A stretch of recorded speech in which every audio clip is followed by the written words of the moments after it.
Visions of Mana is an action role-playing game and the fifth mainline entry in Square Enix's Mana series.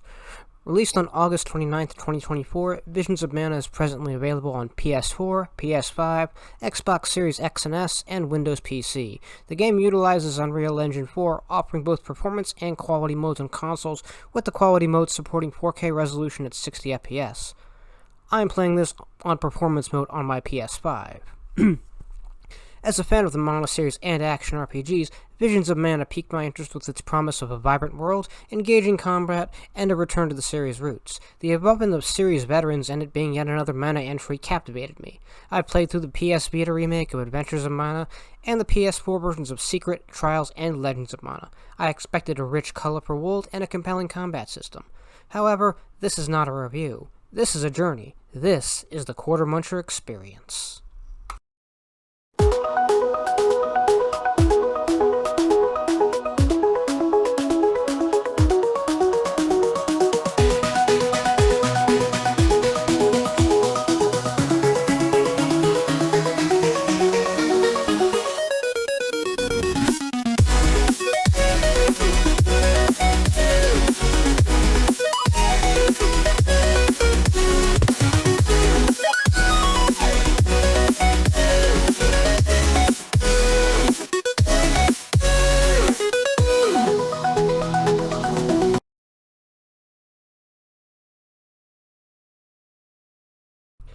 Developed by Uka Studios and published by Square Enix, Visions of Mana marks the first mainline Mana game since Dawn of Mana in 2006. The development team includes series creator Koichi Ishii supervising monster designs, with music composed by Hiroki Kikuta, Tsuyoshi Sekito, and Ryo Yamazaki.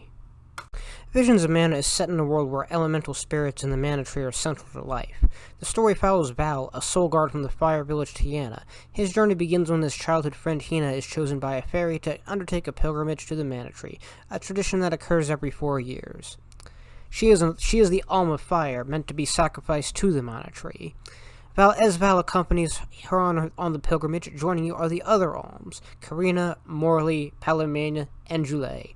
Together, they uncover deeper truths about the nature of the Mana Tree and the sacrifices involved in sustaining the world's harmony. Spoiler warning of sorts, but the game's second half is a massive reference to Trials of Mana, with it being a hunt for all 8 Benevodons, your usual RPG bosses that have to be defeated. The game features various towns and villages, each with unique cultures and connections to different elemental spirits. These settlements serve as hubs for quests, character interactions, and access to shops and services. However, they also do more than supply vendors and save points. They underscore each character's origins, journeys, growths, and elemental identity. They're storytelling hubs that marry world building to character growth. Dungeons, on the other hand, are intricately designed areas that challenge players with puzzles, enemies, and environmental hazards. They often require the use of elemental abilities to progress. They feature a diverse array of characters, including series staples like Rabbites and new monsters unique to this installment. Each enemy has distinct behaviors and elemental affinities, encouraging strategic combat approaches. Or the good old hack and slash, you can never go wrong with that.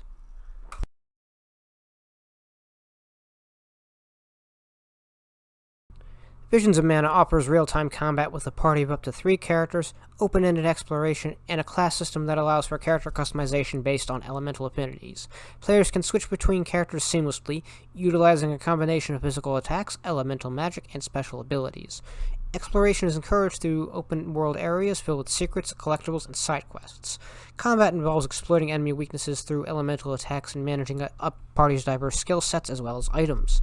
Players can lock onto enemies, perform counters, and utilize a variety of weapons and spells to overcome challenges, or just hack things to death. This is a Mana game slash hack and slash after all. Much like every RPG, characters gain experience and level up, unlocking new abilities and improving stats. There's also a class system by switching your elemental vessel that allows characters to change roles based on these elemental relics, providing a bit of flexibility in combat. There's also an elemental grid you can use to further gain skills and whatnot, depending again on said elemental vessel slash class.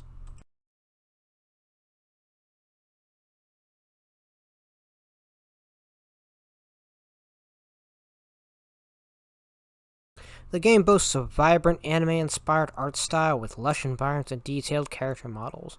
It uses Unreal Engine 4 to allow for impressive visual effects and smooth animation.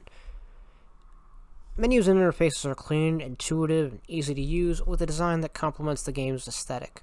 It includes a ring menu system that pays homage to earlier Mana titles, because you couldn't have one without it.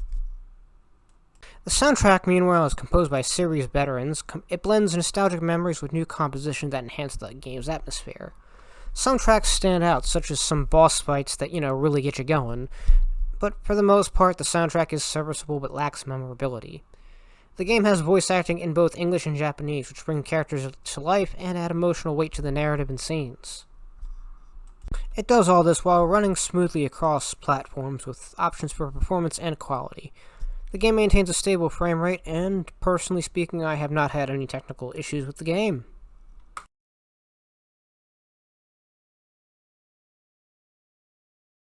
In my playthrough, I didn't deviate much from the default party, mostly due to me being something of a traditionalist. I gave Morley the Moon Elemental, which let him initiate bullet time on some enemies, and it seemed to fit him most given the story. I gave Karina the Wood Elemental because I liked the healing tree it produced, and I wanted to keep Val, the main character, open to options in case I needed to switch elements for a boss, which I needed to do several times. Alrighty, now it's time for the best and worsts. The best part of Visions of Mana is the graphical style. It's bursting with color in just about every frame. With that said, the worst part of Visions of Mana is, spoiler warning, the final dungeon. I reached the midpoint of the dungeon and had to leave to get some items, but I was not able to quickly warp back to the entrance. I had to run through several maps, full of loading, just to get there. Not fun. It's a whole lot of this, loading included.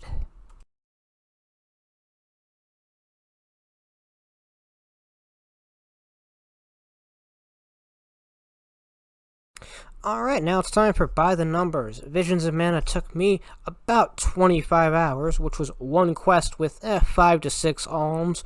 One doesn't take place in combat, so does it count? You have 2 methods of transportation. One is a giant sea turtle, the other is a dragon, woohoo.